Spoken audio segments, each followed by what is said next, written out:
inakupa uwezo ya kuitwa mtakatifu, inakupa uwezo wa kushinda dhambi.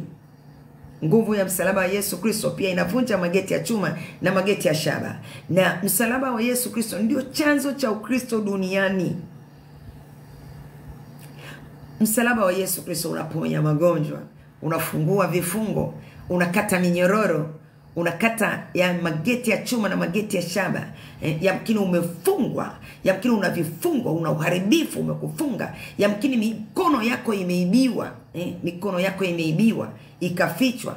Kwa nini nasema mikono imeibiwa? Ndio maana unaona kila unachokifanya hakizalishi. Kila unachofanya kwa kutumia mikono yako, no prosperity at all. Kwa nini? Mikono imeibiwa. Maana yake mikono ulio nao ni mikono ya bandia. Lakini atukuzwe Mungu wetu ambaye alitoa yeye mwenyewe kama kafara ya kuteketezwa, akafa msalabani. Maana yake ile nguvu ya msalaba wa Yesu Kristo inaweza kurudisha tena hiyo mikono iliyoibiwa. Nguvu ya msalaba wa Yesu Kristo inaweza kurudisha tena mahusiano yaliyo